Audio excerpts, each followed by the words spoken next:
Hello दोस्तों, नमस्कार। जब भी हम किराना बिजनेस स्टार्ट करना चाहते हैं तो हमारे मन में सबसे पहला क्वेश्चन जो आता है कि हमें सामान या प्रोडक्ट कहाँ से ख़रीदारी करनी चाहिए। देखिए, सबसे पहले मैं आपको बता दूं कि किराना बिजनेस के बारे में यदि आप सोच रहे हैं तो आपको सोचना बस नहीं है, आपको वो करना भी है। किराना बिजनेस बहुत ही ज़्यादा चलने वाला बिजनेस है। कोरोना काल में उस पर कोई प्रभाव नहीं पड़ा।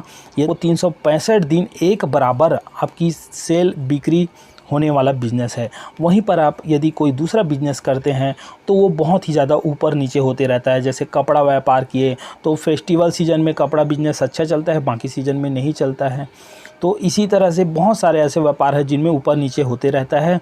लेकिन जो किराना बिजनेस होता है, यदि आपने कस्टमर बना लिया तो वह एक बराबर चलने वाला है। बहुत ही बेहतरीन बिजनेस है। यदि आपने गांव, कस्बे, शहर कहीं पर भी आपने यदि सोचा है या करना चाहते हैं तो बिल्कुल आप कीजिए, आप पीछे मत हटिए।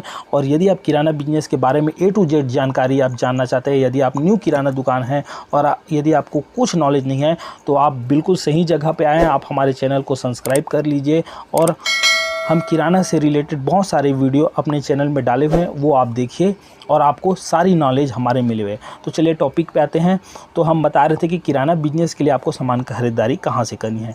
तो सामान खरीदारी के लिए आपको कोई रिलेशन में यदि हो तो आप उनसे पता कर लीजिए कि बेस्ट आपके ज़िले में होलसेलर कौन से हैं। तो आपको स्टार्टिंग में होलसेलर के पास ही ख़रीदारी करनी चाहिए, क्योंकि होलसेलर और अच्छे होलसेलर के पास ख़रीदारी करनी चाहिए, क्योंकि होलसेलर के पास आपको A to Z सामान मिल जाएगा। दूसरी बात, होलसेलर के पास एक ही होलसेलर के पास ही ना ख़रीदारी करें, क्योंकि कभी कभी ऐसा होता है कि होलसेलर के पास अमूमन 80 से 90% प्रोडक्ट ही मिलते हैं। 10 से 20% माल या तो ख़त्म हो चुके रहते हैं या कोई सामान होता है जो आपके एरिया में चलता हो और उस होलसेलर के पास ना हो। तो आप 2 होलसेलर के पास ख़रीदारी कीजिए। और दूसरी बात कि होलसेलर के पास ये होता है कि आपकी जो प्राइस होते हैं वो भी पता चलता है, कि आप दोनों जगह पता करेंगे कौन सा होलसेलर अच्छा आपको मार्जिन दे रहा है, अच्छा रेट लगा रहा है। जो रेट अच्छा लगाएगा आप उसके पास सामान खरीदारी कीजिए। और जब भी आप सामान खरीदारी करके आए अपने घर में, आपको A to Z बिल का मैच करना है कि आपके सारे सामान आए हैं कि नहीं आए हैं, और आपको बिल को जोड़ना है कि उन्होंने क्या क्या रेट लगाए हैं और सही रेट लगाए हैं कि नहीं लगाए हैं। और तीसरी बात, उन्होंने जो जोड़ा है, टोटल किया है, वो सही है कि नहीं है। कभी कभी मिस्टेक वश कुछ कम हो जाता है, कुछ ज़्यादा हो जाता है, या कोई सामान नहीं रहता है, कोई सामान रहता है, जिससे हमें व्यापार में बहुत ज़्यादा नुकसान होने के चांस रहते हैं। यही जो हमारी सारी कमाई है, यदि कहीं उन्होंने ज़्यादा जोड़ दिया तो सारी कमाई हमारी लॉस में चली जाती है। तो ये बात आपको याद रखना है। मैंने देखा है कि बहुत से छोटे दुकानदार होते हैं, वो अपने सामान का मैच नहीं करते हैं या बिल को जोड़ते नहीं हैं या ध्यान नहीं देते कि उन्होंने क्या रेट लगाया है। तो आपको ऐसी गलती नहीं करनी है। आपको पूरा A to Z टोटल करना है, सामान का मैच करना है, प्राइस पता करनी है, प्राइस जानना है, प्राइस रेट याद रखनी है, ताकि नेक्स्ट बार आप ख़रीदारी करने के लिए जाए तो उन्होंने क्या रेट लगाया है वो आप सब पता कीजिए। और बात रही एजेंसी में, तो एजेंसी में जब भी आप ख़रीदारी करने के लिए जाते हैं तो आपको क्वांटिटी में ख़रीदना पड़ता है, और वही क्वांटिटी का रेट आपको जब होलसेलर दे रहा है तो एजेंसी के पास ख़रीदारी करने का कोई औचित्य नहीं है।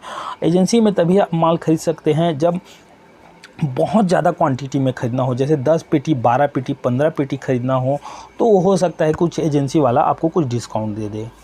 तो इस तरह यदि आप किराना बिजनेस के बारे में सोच रहे हैं तो बिल्कुल आप किराना बिजनेस कीजिए। बहुत प्रॉफिटेबल बिजनेस है। 15 से 20% का मार्जिन होता है। 5,000 रुपये का यदि आप डेली का सेल कर रहे हैं तो आपको 700 से 800, 1,000 रुपये तक के आप डेली कमा सकते हैं, क्योंकि सारे प्रोडक्ट तो आपके ब्रांडेड नहीं रहेंगे। कुछ ऐसे भी प्रोडक्ट होते हैं जो बिना ब्रांड के होते हैं, जैसे ब्रिटानिया है, पार्ले है, इसके अलावा कोई दूसरी कंपनियां भी तो बिस्किट बनाती हैं, लोकल कंपनियां, उनमें आपको 20 से 25% मार्जिन मिलने वाला है। तो ऐसे प्रोडक्ट भी आप रखेंगे तो इस प्रकार से आपको अच्छी खासी मार्जिन मिल जाती है। एवरेज मान के चले तो लगभग 20% का मार्जिन किराना बिजनेस में रहता है।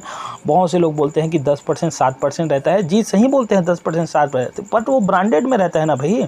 और उसके बाद फिर आप लोकल प्रोडक्ट भी तो रखेंगे ना, तो उसमें जो वो मार्जिन होते हैं वो ज़्यादा रहते हैं, 25 से 30% तक का मार्जिन रहता है।